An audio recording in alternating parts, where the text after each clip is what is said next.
Hello mga mare, tara samahan niyo nga ulit ako for today's video. Pagkagising ko talaga sa umaga, hindi talaga pwedeng hindi ako iinom ng Milo. Habang nagma-Milo, eto nga't abala na ako dito sa kusina at naghahanda na nga ako ng mga lulutuin ko. Nakapagsigang na nga ako ng kanin, pero bago nga ako magluto ng ulam, magluluto nga muna ako ng pagkain ng batang maliit. Nasanay na nga ang tiyan ng batang maliit, kaya 3 times a day na nga din siya kumakain. Magpapakulo nga lang ako ng kalabasa at lalagyan ko na nga din ng dahon ng malunggay. Pagkatapos ko nga gayatin ng kalabasa ay isinalang ko na nga din kaagad. Tapos eto nga nagsali na ako ng bigas dito sa rice dispenser namin dahil naubusan na nga din ng laman. Maya-maya lang lumambot na nga itong pinapakulo kong kalabasa kaya inilagay ko na nga din itong malunggay. Umiiyak na nga ang batang maliit kaya nagmamadali na talaga ako dyan. Tapos eto nga nilagay ko na nga dito sa blender itong malunggay at saka kalabasa at nilagyan ko na nga din ng kanin. Nag-e-enjoy talaga ako sa paggagawa ng pagkain ng batang maliit. Paano ba naman ay ang ganda talaga nitong ginagamit kong mini blender. Napapadali talaga ang trabaho ko dahil nga sa mini blender na to, tingnan nyo naman ang pagkain ni baby at pureng-pure talaga.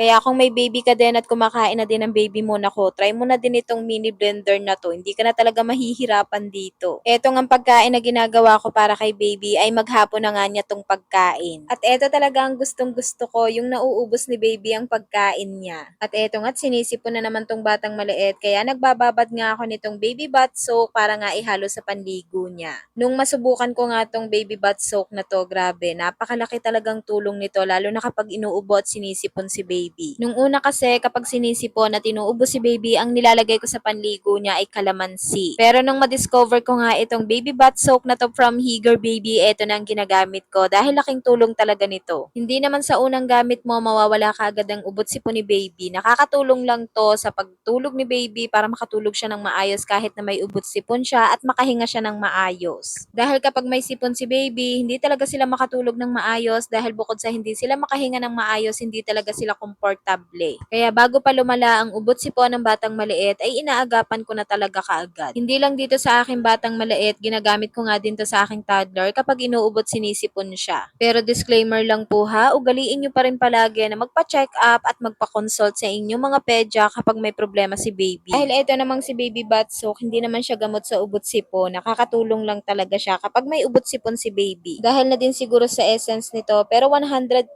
natural naman to at saka herbal. Hindi lang sa ubot sipon dahil nakakatulong nga din to kapag may rashes si baby. Kaya good for sensitive skin nga din to. At pagkatapos ko naman paliguan ng batang maliit ay natutulog na siya dahil maaga nga siyang nagigising kaya maaga nga din siyang nakakatulog. 9 to 10 a.m. natutulog siya tapos maya-maya lang magigising na ulit. Pagkatapos ko nga siyang patulugin, eto nga't magluluto na ako ng pagkain namin para sa tanghalian.